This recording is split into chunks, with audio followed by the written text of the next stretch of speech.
Welcome to Dose with Grace. I hope you're doing well and taking very good care of your health. Today is Akshaya Tritiya, so a very happy Akshaya Tritiya to all of you. Today is also Parshuram Jayanti, who is one of the Mahavatars of Lord Vishnu, an incarnation of Sri Vishnu himself.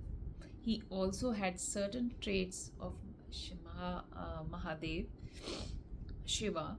So, wishing you all a very happy Parshuram Jayanti and Akshaya Tritiya.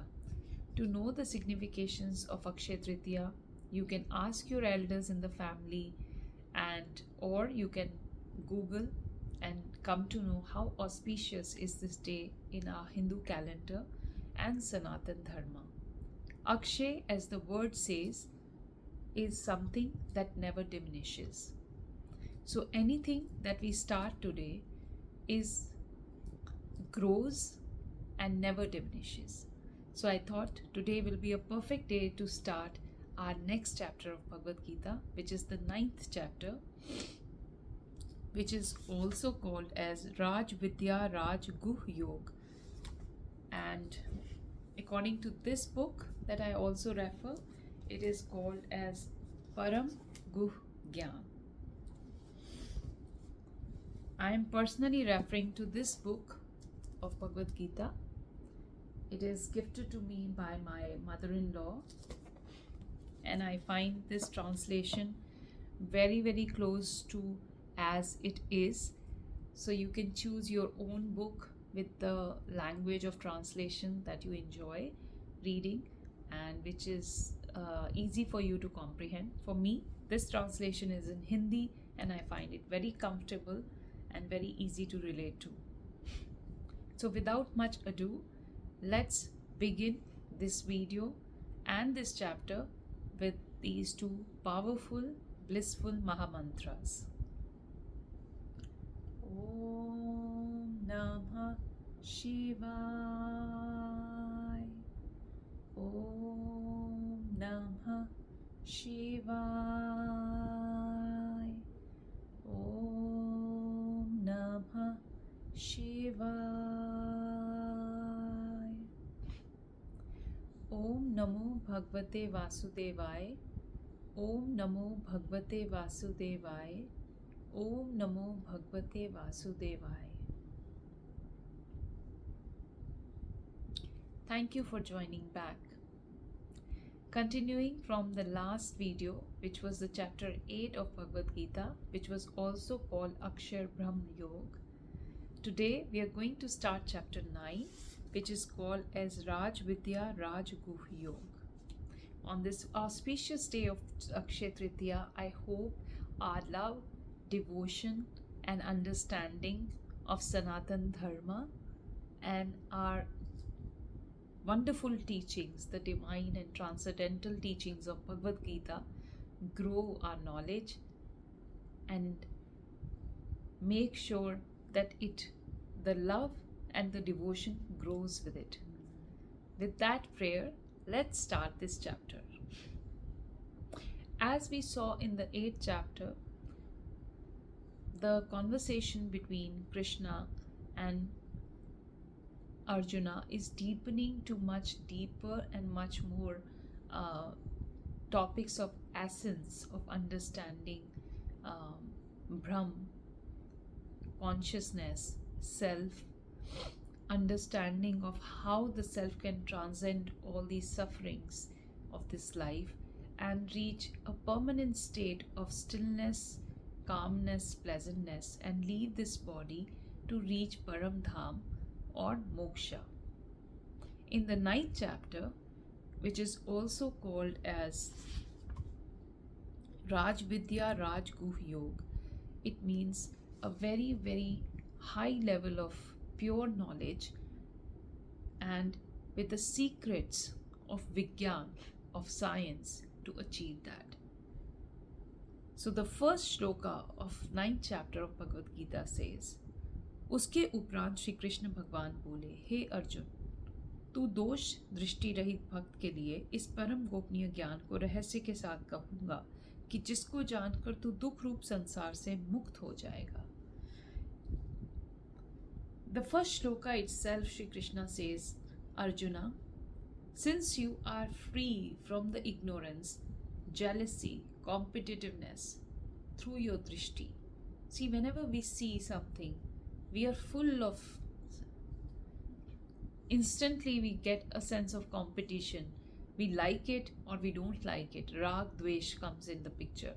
Likeness or, attractiveness towards that thing, or distastefulness or hatred towards that thing, or repulsion towards that thing. That is because we are always in the state of comparison and a state of jealousy, which is due to ignorance. However, Arjuna is above all these things.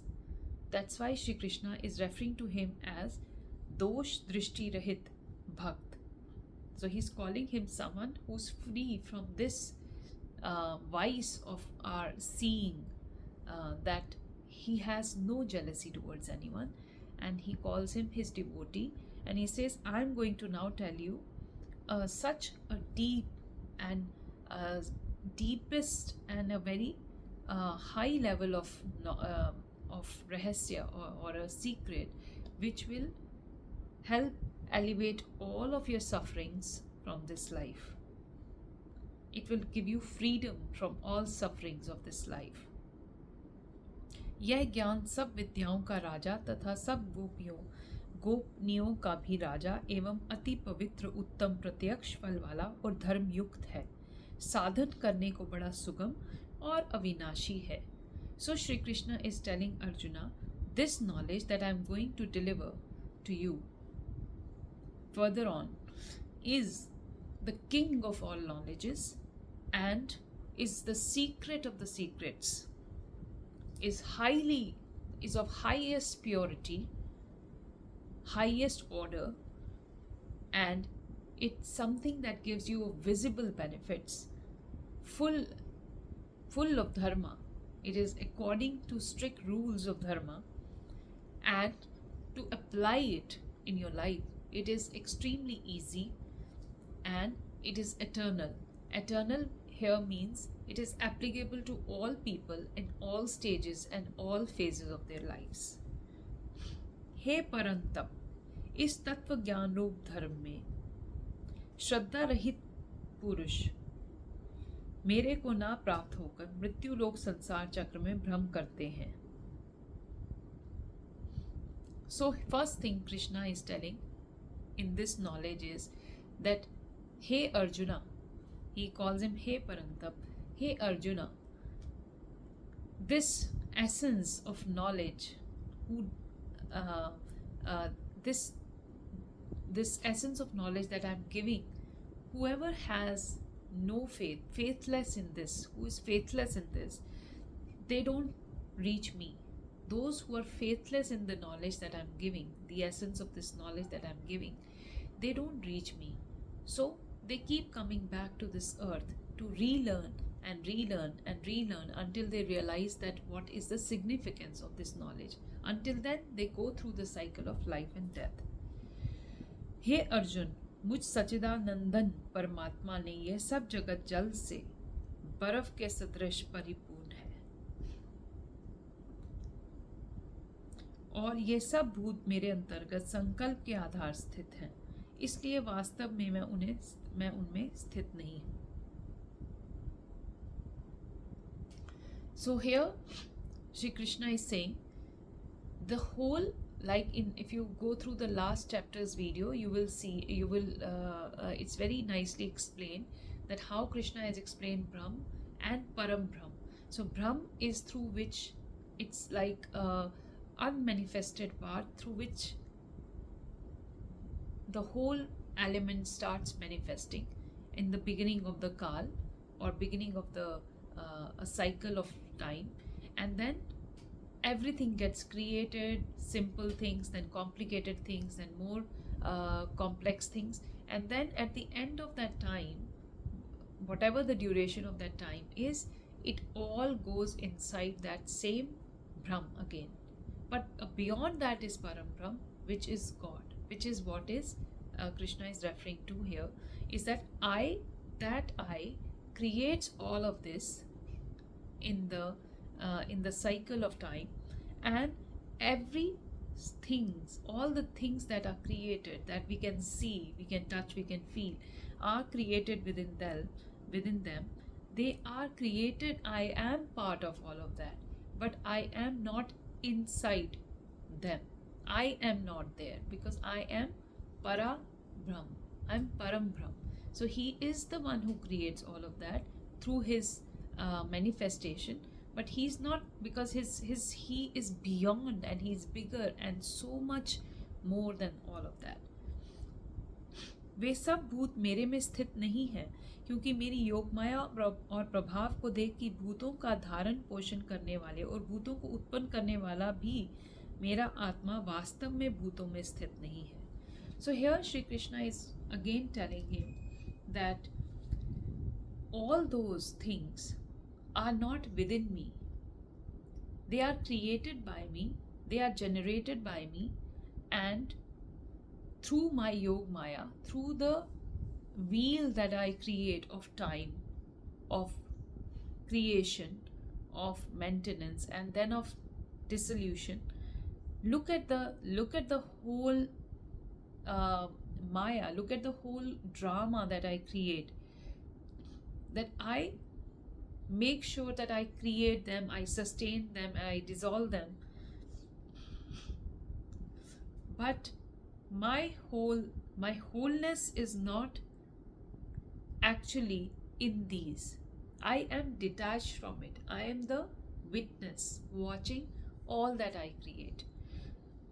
And through this example he clarifies, क्योंकि जैसे आकाश से उत्पन्न हुआ सर्वत्र विचरण करने वाला महान वायु सदा ही आकाश में स्थित है, वैसे ही मेरे संकल्प द्वारा उत्पत्ति होने से संपूर्ण भूत मेरे में स्थित हैं, ऐसा जान. So for example, in the sky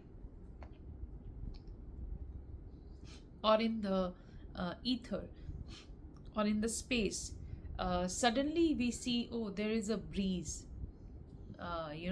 There's a lot of breeze that starts flowing. Where did that breeze come from? And then suddenly it stops. And then first we say, oh, there is breeze, and then we say there isn't. That breeze comes from that same space, and then it goes back into that same space. So before the breeze was there, and after the breeze was there, it just feels like stillness. But the breeze was created from that stillness, and it went back into it. That is how I create all of these things. That is how Krishna is explaining. हे अर्जुन, कल्प के अंत में ये सब भूत मेरी प्रकृति को प्राप्त होते हैं, अर्थात प्रकृति में लय होते हैं, और कल्प के अंत में आदि में मैं उनको फिर रचता हूँ.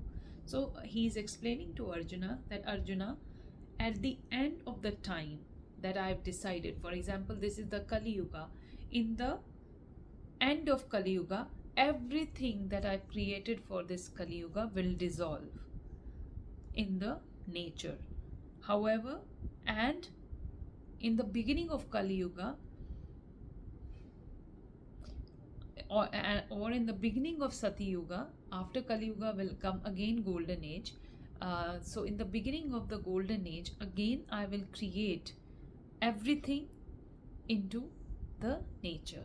So in the last video, I'm sorry, I just said the Golden Age, the Treta Yuga. So all 4 yugas are Golden Age, Silver Age, Copper Age, and Iron Age. I forgot the Copper Age for Dwapar Yuga.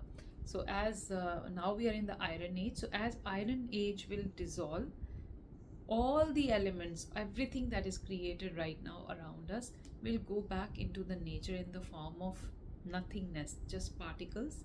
And then when the next age, the Golden Age will come, again in the beginning of that, this is what Paramatma does. He creates out of that nothingness. कैसे कि मैं अपनी त्रिगुणमयी माया को अंगीकार करके स्वभाव के वश से पर्यंत्र हुए इस संपूर्ण भूत समुदाय को बारंबार उनके कर्मों के अनुसार रचता हूँ. So here he is referring to the 3 modes of nature. Trigunmayi Maya is the 3 modes of Maya that Sri Krishna is referring to. I can give you a visual reference of that. that is there in this book. So here is the Trigunmayi Maya. So you can see three modes of nature operating on this Loka. So this is the Vaikunt. This is the three types of Maya, and this is how we are connected to this Maya. As long as we take birth here, we will be connected to the Maya, and that Maya is the three gunas, which will be elaborated in further chapters, which is Sattva, Rajas and Tamas guna. So he says that with these three Mayas, I create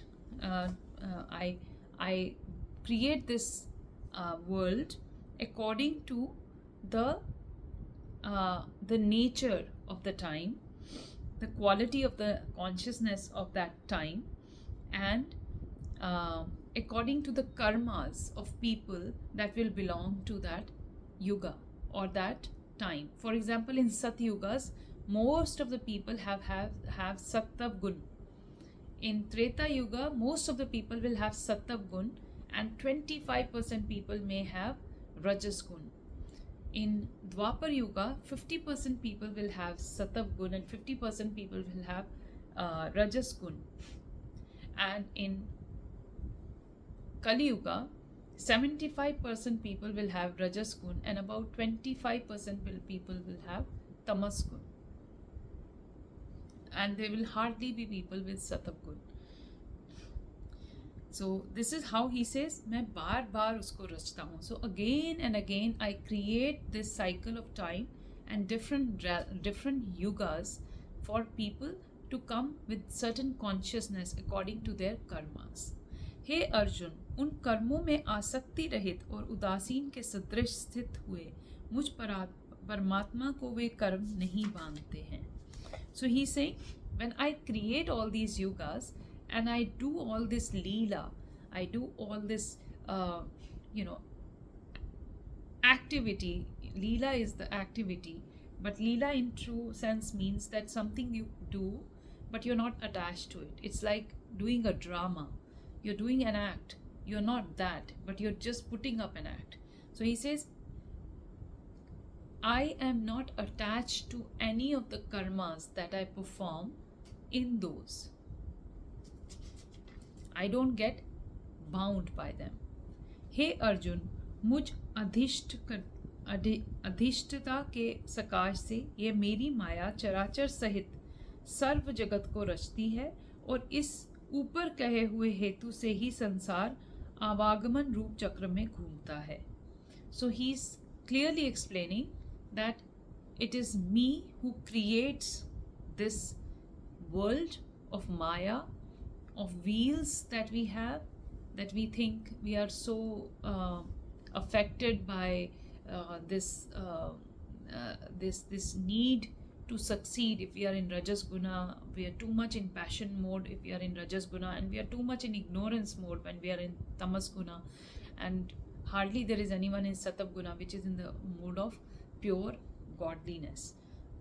So he's saying, I am the one who is the Adhyaksh. I am the dominant, I am the authority through whose energy this is created, and the whole cycle continues. ऐसा होने पर भी संपूर्ण भूतों के महान ईश्वर रूप मेरे परम भाव को ना जानने वाले मूढ़ लोग मनुष्य का शरीर धारण करने वाले मुझ परमात्मा को तुच्छ समझते हैं, अर्थात अपनी योग माया से संसार के उद्धार के लिए मनुष्य रूप में विचरते हुए को साधारण मनुष्य मानते हैं. So he is saying that there are some people who mistake Krishna as some person who was born and he just lived a life and he did some tricks and that's it. So this is the ignorance of people who don't understand that this is who I am, but I took a form of a human to show certain things, to show certain way of life, even in all the rupas. For example, all incarnation. For example, today is Parshuram Jayanti. As Parshuram, he tried to depict something to people of those yuga, because that is what that was needed as a learning in that yuga. As Ram, he came in Treta Yuga to teach to that type of people with those consciousness, they needed that learning. So he came into that life to teach that teaching to those people by living through them, by living as them, and showing that in human flesh and form how he can live and conduct life of dharma, and what he wanted to reinstate as a god in those people's faith and their hearts and in their devotion, is what he went through that whole cycle to teach them. So he says, when I do these things, and those people who actually mistake me as a person who just lived these situations and these circumstances, it is their ignorance. जो कि वृथा आशा, वृथा क्रम और वृथा ज्ञान वाले अज्ञानी जन राक्षसों और असुरों जैसी मोहित करने वाली तामसी स्वभाव को ही धारण किए हुए हैं. So he is saying that what is a tamsic or asuri swabhav, something which is the state of ignorance, or the state of those people who are considered to be asuras, who have too much of ego, too much attached to the identity. What do they are attached to the false hopes, false karmas, and false knowledge, and they are in fact ignorant, and they are creating that facade of that knowledge that they have, facade of their aspirations, and all of that they carry with them, and they believe so much in that. So he's explaining the nature of people who are in state of ignorance.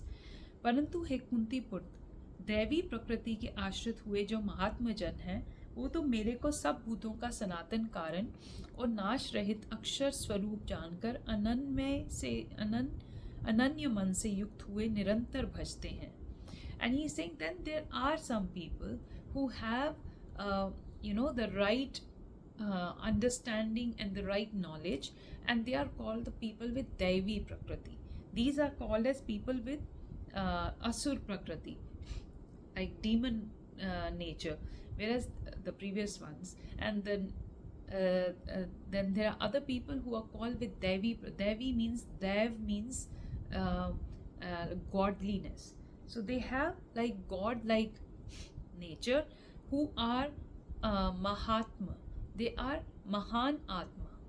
So they are slightly raised consciousness, and they know that I am the reason of all times. I am the reason of all creation, and I am permanent, eternal, and not something that can dissolve it towards the end of the yuga or at the end of the life.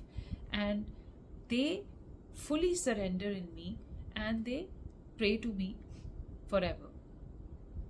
वे दृढ़ निश्चय वाले भक्तजन निरंतर मेरे नाम और गुणों का कीर्तन करते हुए तथा मेरी प्राप्ति के लिए यत्न करते हुए और मेरे को बारंबार प्रणाम करते हुए सदा मेरे ध्यान में युक्त हुए अनन्य भाव भक्ति से मुझे उपासते हैं. So here he is explaining the nature of now people who have this kind of tendencies, people with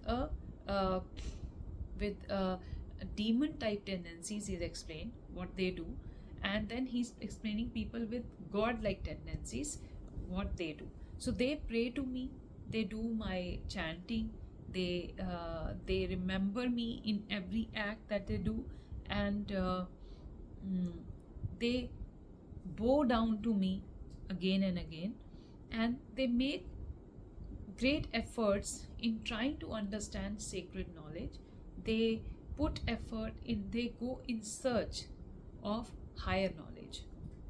उनमें से कोई तो मुझे विराट स्वरूप परमात्मा को ज्ञान यज्ञ के द्वारा पूजन करते हुए एक तब भाव से, अर्थात जो कुछ है सब वासुदेव ही है, इस भाव से उपासते हैं, और दूसरे प्रकट भाव से अर्थात स्वामी सेवक भाव से, और कोई कोई मुझे बहुत से प्रकार से भी उपासते हैं. So he is saying those people, they either some of them believe that I am everything.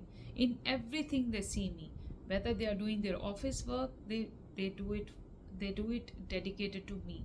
Whether they are fighting an election, they do it for my service. So it's like it doesn't matter what work they are doing.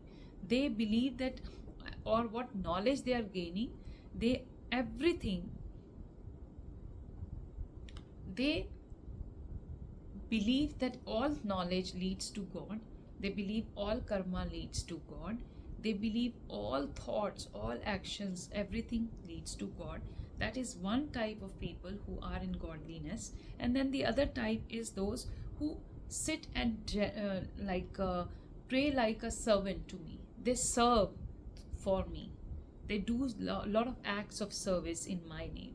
So those are also the people who pray to me in this way. क्योंकि क्रतु अर्थात श्रोत्र कर्म मैं हूँ, यज्ञ अर्थात पंच महायज्ञ आदि यज्ञादिक समर्थ कर्म मैं हूँ, स्वधा अर्थात पितरों के निमित्त दिया जाने वाला अन्न भी मैं हूँ, औषधि अर्थात सब वनस्पति भी मैं हूँ, एवं मंत्र मैं हूँ, धृत मैं हूँ, अग्नि मैं हूँ और हवन रूप क्रिया भी मैं ही हूँ। हे अर्जुन, मैं ही इस संपूर्ण जग का धाता अर्थात धारण पोषण करने वाला एवं कर्मों के फल को देने वाला तथा पिता माता और पितामह हूँ और जानने योग्य पवित्र ओमकार तथा ऋग्वेद सामवेद और यजुर्वेद भी मैं ही हूँ।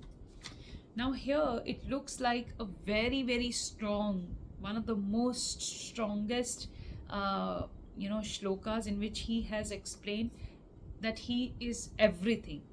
Now here he is saying that all the karmas that we do, in that the highest of the highest karmas, in that karma the action is me. In entirely all type of yagyas, in all type of offerings, in all type of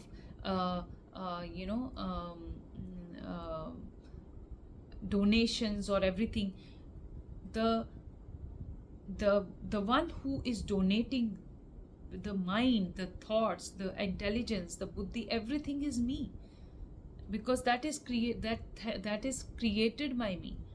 So what we offer in the prayers, or what we offer, for example, flowers, fruits, mithai or anything, sweets, everything is me. Medicines, all type of medication, all type of drugs, all the things that are created for taking away our sufferings come from plants, sources, or any. So all these are me. The chanting, when we chant the mantra, that thing that transports you to God, that thing is me. The fire, the elements are me. The action, the havan roop kriya, the things that we set up and the actions that we do, the thoughts that we put behind it, the system that we follow, the process, everything is me. And then he says, Arjun, I am the creator and the preserver of this whole world, whole universe, the whole existence, and I am the one who gives you the rewards of your karma. I am the one who gives I am the one who does that cycle of karma, who makes that cycle of karma happen, because the whole process of we going back into our soul journey, then taking a rebirth and reliving our karmas, cleansing our karmas, or going through our karmas to finish them, or doing good karmas, that thought process, that learnings, those wisdom, and even the methods through which we can do that, all is created by me. So I am the mother, I am the father, I am the pitama. And he's saying, in chanting the Pavitra Omkar, this universal sound is me. The three major sources of our knowledge, the Vedas, the Rig Ved, the Sam Ved, and the Yajur Ved, he says that also is me. So he says, Arjun, प्राप्त होने योग्य तथा भरण पोषण करने वाला, सबका स्वामी, शुभ का देखने वाला, सबका वास स्थान और शयन लेने योग्य तथा प्रति उपकार न चाहकर हित करने वाला, और उत्पत्ति प्रलय रूप तथा सबका आधार निधान और अविनाशी कारण भी मैं ही हूँ। So here Shri Krishna is saying everything, what nourishes you, what feeds you, what grows you, what makes you rest. I am never the one who wishes anything bad for anyone. Always wishing, desiring the best, giving all the nourishment, creation, dissolution, sustenance, substratum on which everything is floating, and the place where everything then finally goes after dissolution, and eternally watching all of that is me. मैं ही सूर्य रूप हुआ तपता हूँ तथा वर्षा को आकर्षण करता हूँ और वर्षाता हूँ. So he's saying I am the light, I am the heat, I am the energy of the sun, I am the one who attracts the rain, I am the one that creates or manifests the rain to happen. मैं ही अमृत और मृत्यु एवं सत और सत सब कुछ मैं ही हूँ. So he says, I am the one who is eternal, Amrit. I am the one who is immortal. I am the one who dies. I am the right. I am the truth. I am the untruth. And everything. So everything is me. So what is without him? What is without God? Even where you will see evil, there is God. That evil, nothing is without. Everything has. In last chapter we saw, Sukshma se Sukshma cheez mein main hu. Krishna has clearly said, in everything, in the finite of the finite, you go deep into the finite level of anything. That is me. And go deeper also. That is also me. And then go deeper. And where nothing is there, where nothing is even created, before creation when there is nothing, that is also me. परंतु जो 3 वेदों में विधान किए हुए सकाम कर्मों को करने वाले और सोमरस को पीने वाले एवं पापों से पवित्र हुए पुरुष मेरे को यज्ञों के द्वारा पूज कर स्वर्ग की प्राप्ति को जाते हैं, वे पुरुष अपने पुण्यों के फल स्वरूप इंद्रलोक को प्राप्त होकर स्वर्ग में दिव्य देवताओं को भोगों को भोगते हैं. So here Shri Krishna is saying, though I am telling you everything is me, but according to 3 Vedas that we have, that is Rig Ved, Samved and Yajurved. So all the Sanatan Dharma is a lot of rituals, lot of practices, lot of ways. It's the way of life, and the commands of how to live life are written in these 3 Vedas. In fact, Rig Veda is the biggest and is the most ancient. Through it comes the Samved and Yajurved. Yajurved has some shlokas which are or some knowledge which is very pertinent to the yagyas and the different type of rituals. Samved is about the creation of sound and music in Rig Veda. So Rig Veda is the oldest and in fact the complete knowledge of how to live life, what is life, what is the meaning of everything. So it is the all encompassing knowledge. If you happen to read even few shlokas of Rig Veda, you will understand. For example, Gayatri Mantra is from Rig Veda, and it is almost 28 Bij mantras. So that's why Gayatri Mantra is extremely powerful, extremely healing and elevating. And just the chanting of it without even knowing its meaning has that effect that it elevates the suffering from the heart, from the body, from the mind. It actually cures. So here Shri Krishna is saying, so in all 3 Vedas, there are people who do the right, they want to do the right actions according to these postulates given in these, according to the shlokas, the knowledge given in these Vedas, and so they become cleansed. because if we live our life according to what is written in Vedas, we live a very pure life. So those people who live according to Vedas and they do all the good karmas, and they do all the rituals of prayers and everything, they do this. If they do this with the wish to reach Swargaloka, a place like heaven, then those people, according to their punyas, go to Indraloka, go to a place like heaven, and then in with those gods in heaven, they live a luxurious life because that's what they have wished for. They go there and they live their luxurious life. वे उस विशाल स्वर्गलोक को भोगकर पुण्य क्षीण होने पर मृत्युलोक को प्राप्त होते हैं। इस प्रकार स्वर्ग के साधन रूप तीनों वेदों में कहे हुए सकाम कर्म के शरण हुए और भोगों की कामना करने वाले पुरुष बारंबार जाने आने को प्राप्त होते हैं, अर्थात पुण्य के प्रभाव से स्वर्ग में जाते हैं और पुण्य क्षीण होने से मृत्युलोक में आते हैं। So these people, they go to heavens, they go to those realms and they enjoy a wonderful life there, free of any suffering. They have wonderful health, they have all the desires being fulfilled because that is what they wished for. That's why they lived a very good life of good karmas.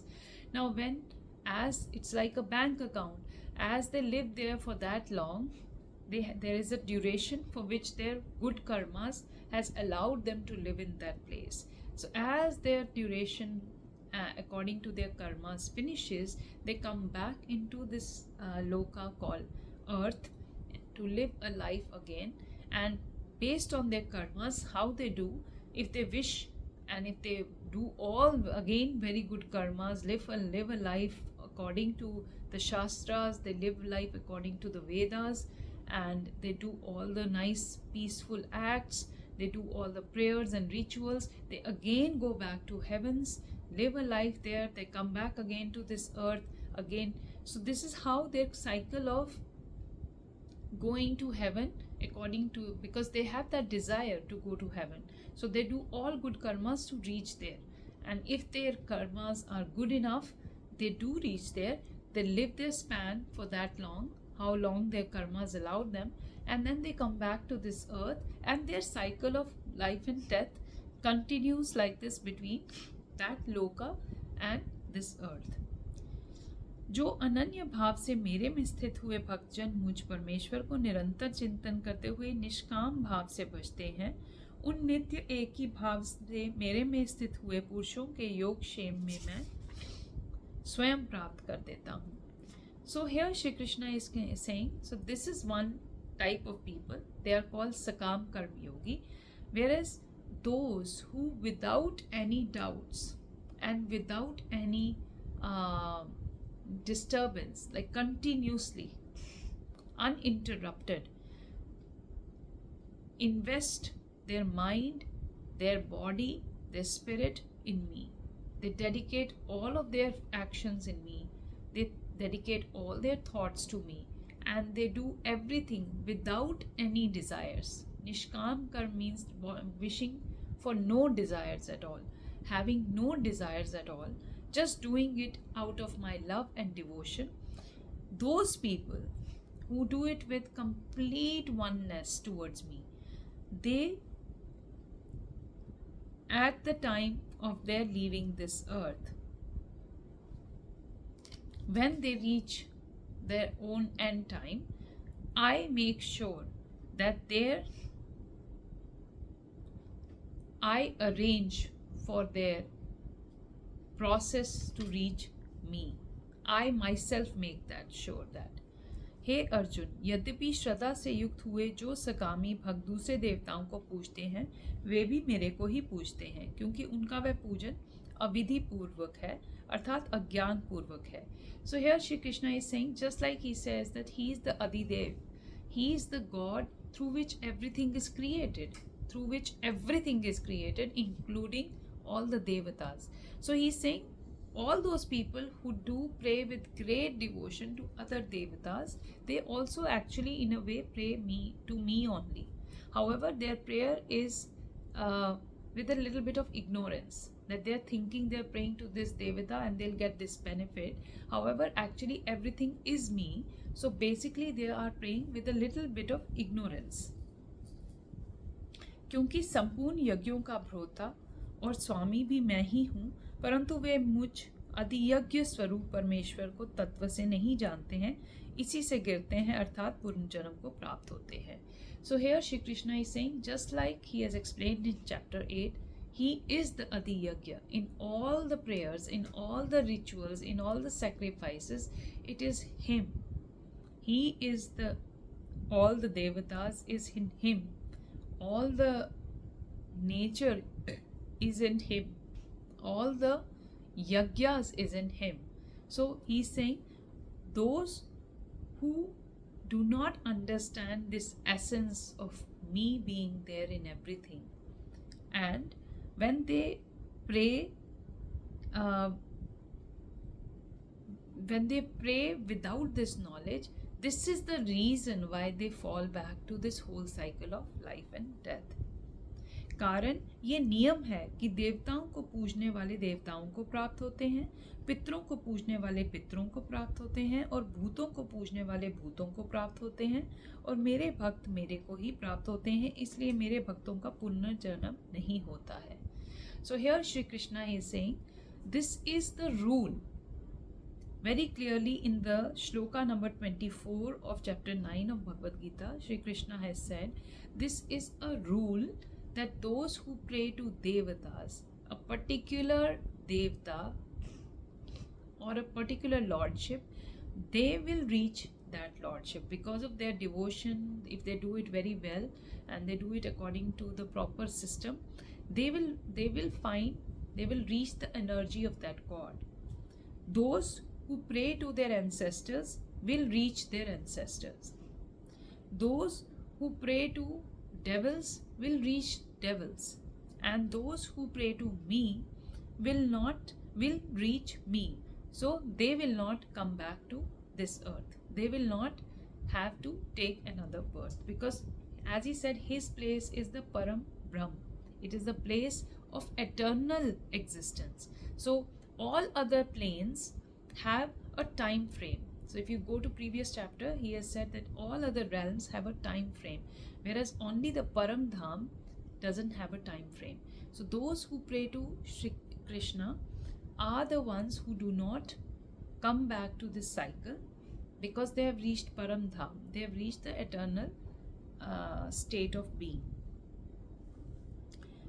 हे अर्जुन, मेरे पूजन में ये सुगमता भी है कि पत्र, पुष्प, फल, जल इत्यादि जो कोई भक्त मेरे लिए प्रेम से अर्पण करता है, उस शुद्ध बुद्धि निष्काम प्रेमी भक्त का प्रेम पूर्वक अर्पण किया हुआ वह पत्र, पुष्प आदि में सगुण रूप से प्रकट होकर प्रीति सहित खाता हूँ. So here Shri Krishna is saying that it is also very easy to pray to me, that anything that is offered to me by my devotee, for example, if it is a flower, if it is a fruit, if it is water or anything that is given to me, but the condition has to be, it has to be given with love, devotion, and with nishkam bhav, without any asking. So when that is what we achieve, that is very difficult to achieve. Mostly when we offer something, there is always something going on in mind. I am offering you this, God, can you please do this for me? So this is what is not nishkam, that is sakam karma. So we will get what, maybe if everything else, we are doing our job very well, everything we are doing according to dharma, we live according, whatever we are asking for, we will get. But at the end of it, the time will come when all our goodness may change to something evil, because the life is such, there are so many wheels. So how we will be able to come out of this cycle? We'll go higher, we'll go lower, we'll go higher, we'll go lower. But here, if we do it without asking, if we can reach that state where we can pray and pray with complete devotion and with lot of love and just love towards God and nothing else, no desires, then he says, I will receive that thing, whether it is a flower, fruit, water, anything, or a leaf. I will take it on my own. I'll come forward and take it with love, and I'll consume it in front of you. इसीलिए हे अर्जुन, तू जो कुछ कर्म करता है, जो कुछ खाता है, जो कुछ हवन करता है, जो कुछ दान करता है, जो कुछ स्वधर्म चरण रूप तप करता है, वह सब मेरे को अर्पण कर. So he is giving, like he said in the beginning, this process that I am explaining to you will be very easy to follow, and it will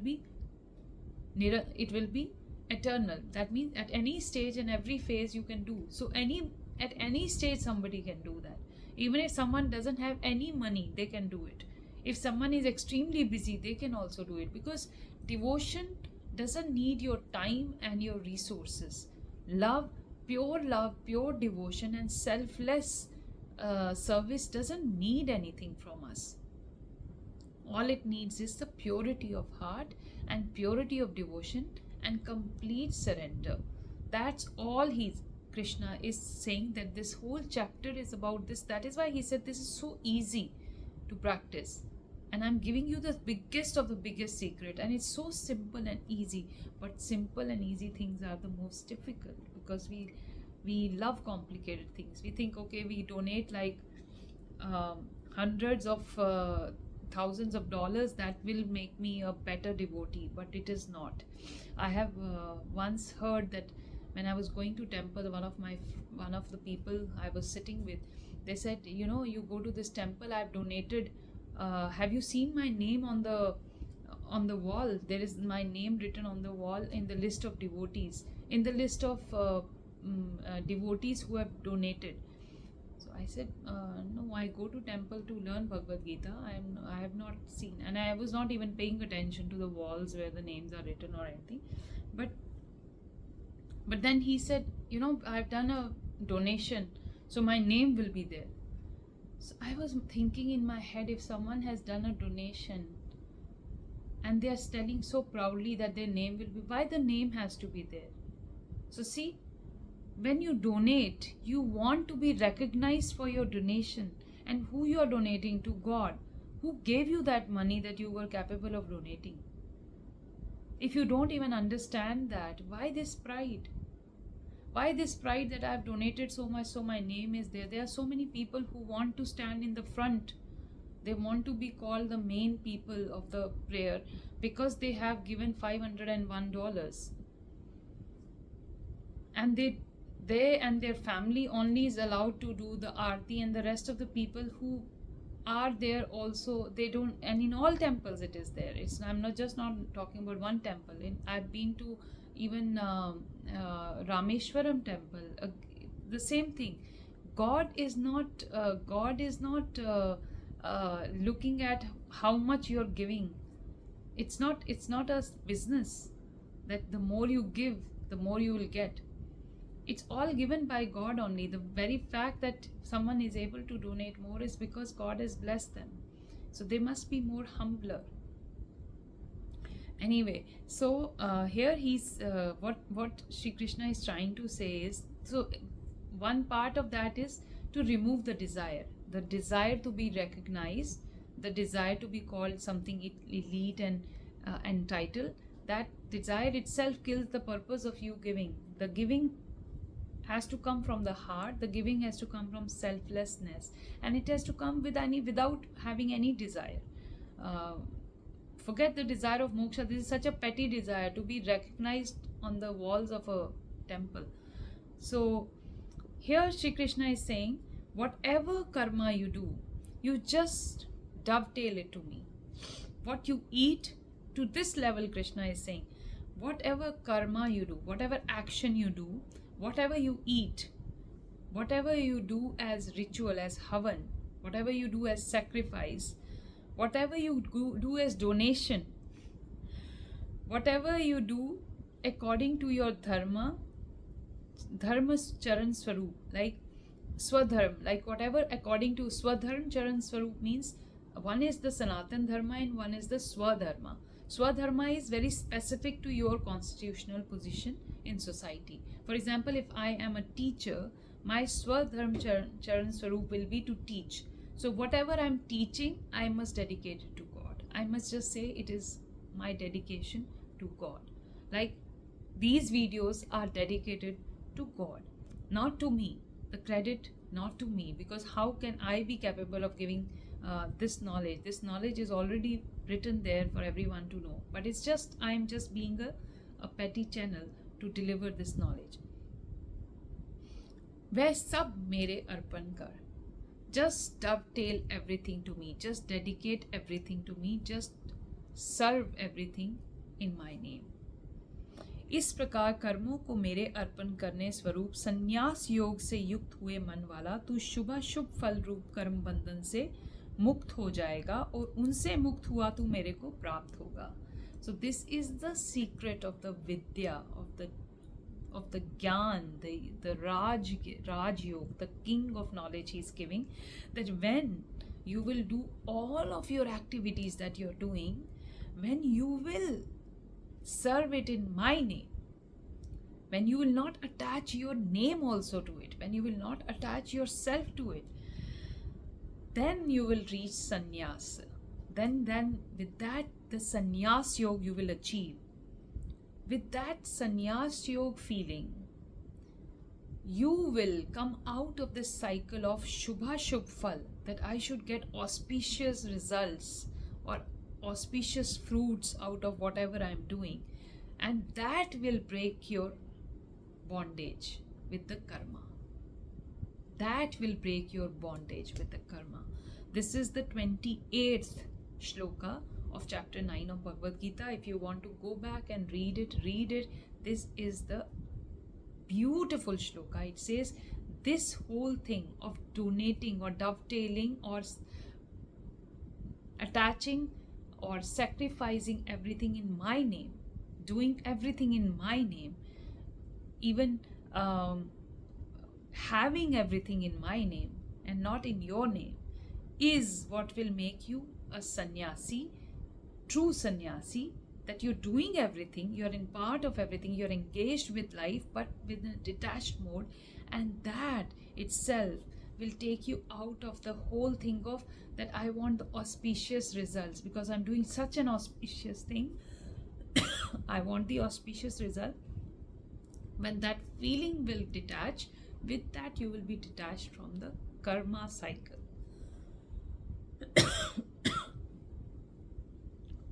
यद्यपि मैं सब भूतों में समभाव से व्यापक हूँ, ना कोई मेरा अप्रिय है और ना प्रिय है, परंतु जो भक्त मेरे को प्रेम से भजते हैं वे मेरे में और मैं भी उनमें प्रत्यक्ष प्रकट हूँ. So Shri Krishna is saying, though I am present at all times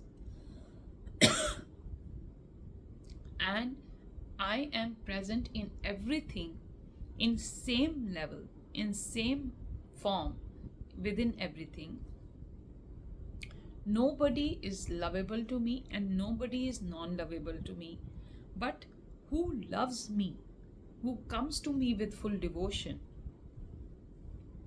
and who prays to me with full devotion or remembers me with full devotion or acts in this life with full devotion in me, they in me and I in them are fully visible. So he's saying, though I don't create any disparity, nobody is lovable to me more than the other, but people with this kind of nature, with this kind of conduct and living like this this way, they in me and I and in them is very visible. So what it means is that when we say that somebody has, there are so many some people left in this world that we say that just their presence is very divine feeling. Just to explain this shloka, I will just say that there are some people, we say that they have a very, very loving divine presence. Their presence feels like so much peace, so much love and contentment. And if we ask that, okay, how does it feel like? So we say it feels like how it will feel like with God. So much acceptance, absolute absence of judgment, so much love, so much care. Like you feel fully heard, fully understood, fully calm. Like you can say anything and there will be a sense of acceptance. There will be a sense of um, there will be a sense of freedom around them, and that is what makes you feel very instantly calm and peaceful. I'm sure if you can close your eyes and think of, have you ever met such a person, or have you been in company of somebody like that? It could be some very enlightened soul you have visited, or it could even be a place, because there are some places which have that energy because such people lived there and they meditated there and their energy still stays there. So that is what Shri Krishna is saying, that though I don't create any difference, but such people in me and me in such people is very visible. मेरी भक्ति का और भी प्रभाव सुन, यदि कोई अतिशय दुराचारी भी अनन्य भाव से मेरा भक्त हुआ मेरे को निरंतर भजता है, वह साधु ही मानने योग्य है, क्योंकि वह यथार्थ निश्चय वाला है, अर्थात उसने भली प्रकार निश्चय कर लिया है कि परमेश्वर के भजन के समान अन्य कुछ भी नहीं है. So here Shri Krishna is telling Arjun that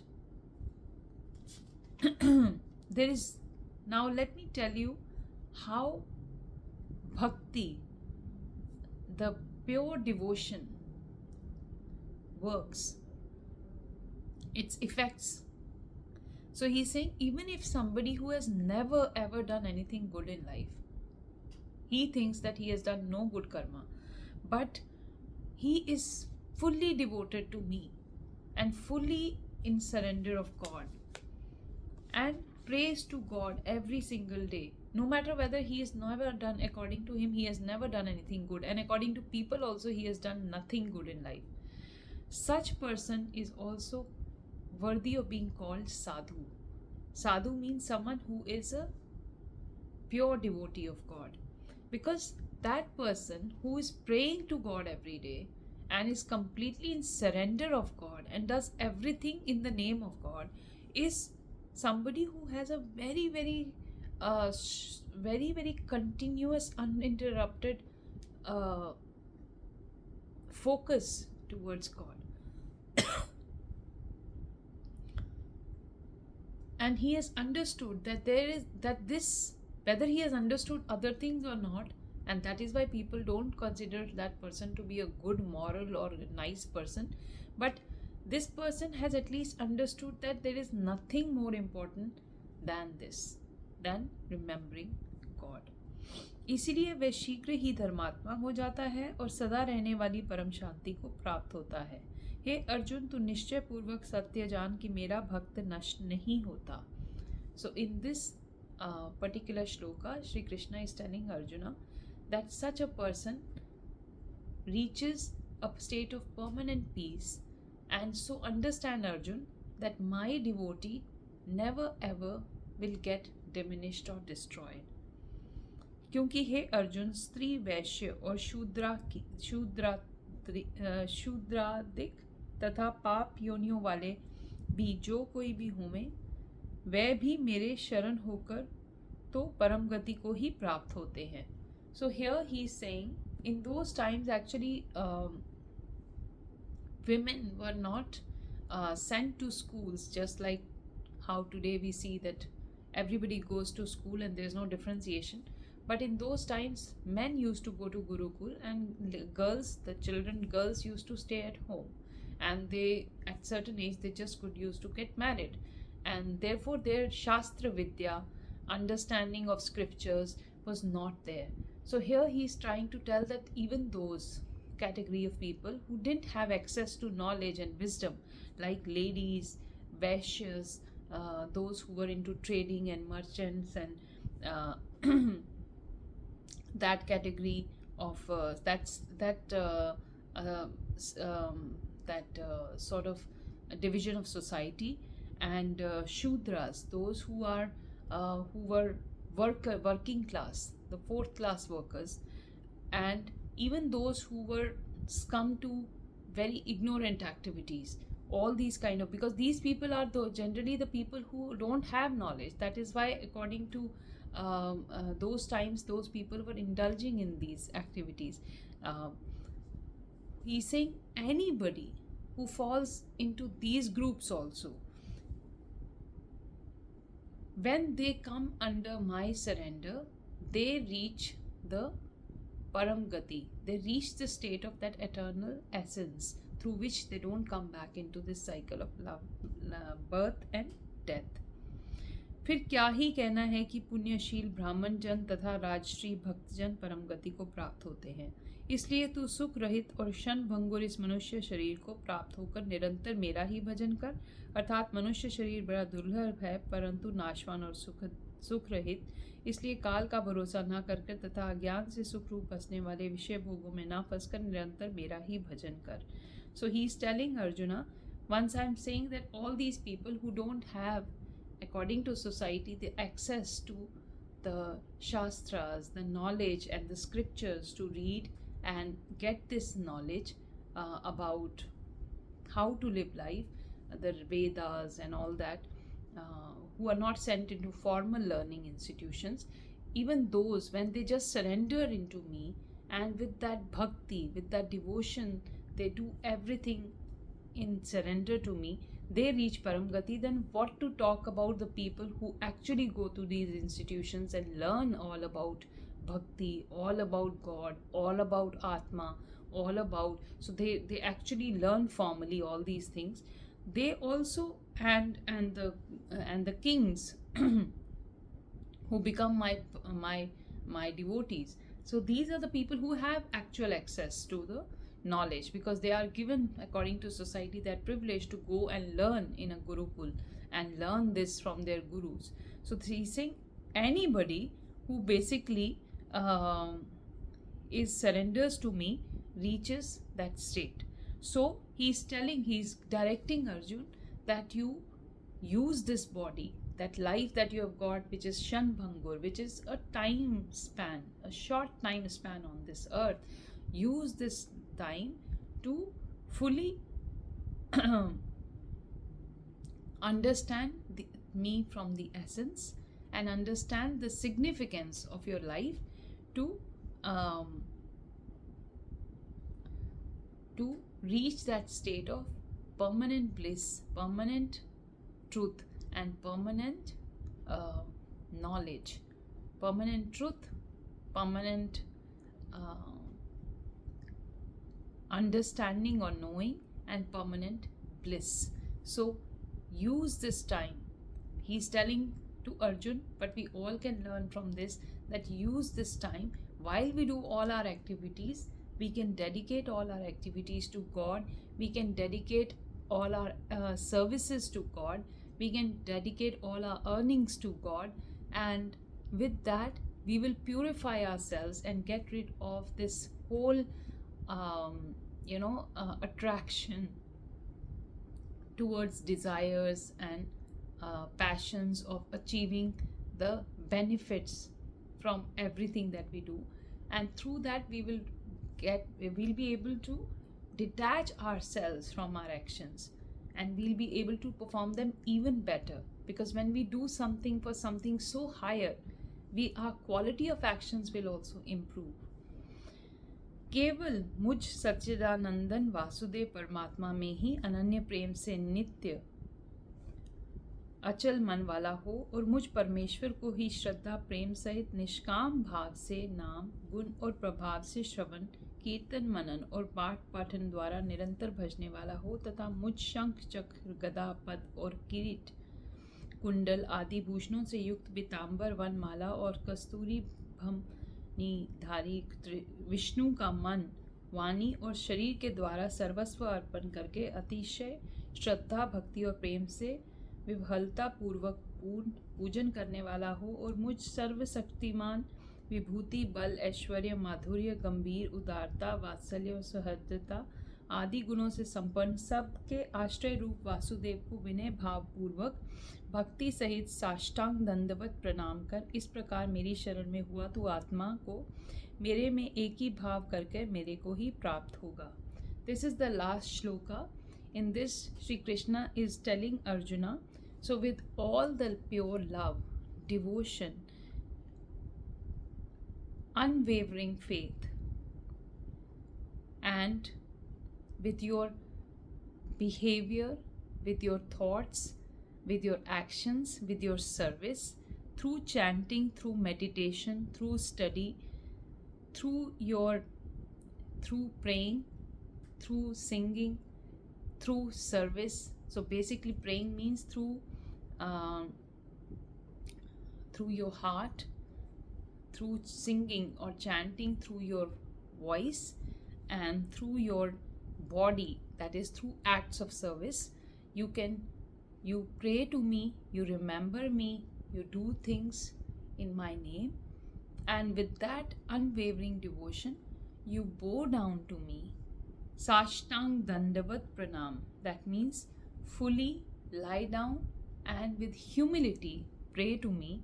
Through this, when you do this, you will be able to first of all elevate yourself above this whole small I-ness that is we all have, that I. By doing that, it brings us out of that small I and makes us realize the bigger I that we are part of. With that, you will be able to reach me. And when you reach me, everything you will find. You will be able to find that peace, you will find that eternal happiness, you will find that contentment, and all your sufferings will dissolve. I hope with this chapter, you have been able to understand that again and again Krishna is telling us to have Nishkam karma. Nishkam. So giving up on the desire, especially whenever we are entering into any work, whenever we are entering into any duty, whenever we are starting anything in our life, whether it is our job, whether it is a study course, whether it is some project with a friend, whether it is a collaboration, whether it is our conduct within our family, if we can do everything without having any desire of auspicious results, that is what Krishna is talking about. That is the essence of this chapter. It is very difficult to achieve it. However, he's saying it is easy if you understand the whole what is our existence. That is why it has been told in the 9th chapter. Why this knowledge is given in the 9th chapter is because 8th chapter, 7th chapter, 6th chapter, 5th chapter, 4th chapter, 3rd chapter, 2nd chapter, and 1st chapter, they tell us why. So please go back to all the previous videos if you haven't watched till now, because this knowledge is, though it is very, very simple, but it will only permeate within you and you'll be able to benefit from it if you truly understand it from its essence. And each chapter is going into a much more subtler form of understanding, because it's a conversation. Bhagavad Gita is a conversation between two people. It is not literally like these chapters. When Ganesha wrote Bhagavad Gita, it was told to Ganesha by Vyasa. Vyasa is one of the Saptarishis, and Lord Ganesha himself wrote Bhagavad Gita. So it was written because it is written by Sri Ganesha. Sri Ganesh wanted us to understand. He knew in different yugas the understanding will diminish. We'll be under the thick wheel of these 3 gunas. For our easy grasp, for our easy understanding, it is broken into chapters. But actually, it didn't happen this way. It was not that Krishna and Arjuna finished a chapter and then they were resting and then they started another chapter. No, it's a continuous conversation that is going on. So if you pick up one chapter and start listening to it, it will be difficult maybe for you to get the understanding of it, or you may just completely reject this knowledge because you may not understand it. So I would recommend that please read it in sequence, please listen to these videos in sequence, and you'll be able to benefit the most from it. On this day of Akshaya Tritiya, I really hope this feeling of Nishkam Karma Yoga, this feeling of Bhakti Yoga, and this feeling of understanding the hand of God in everything, in every act, and doing it and dovetailing everything in our life to God, including this particular video. I hope this grows within all of us, and may God bless us all with the love and blessings that sets us all free from the bondage. Om Namah Shivaya. Om Namo Bhagavate Vasudevaya.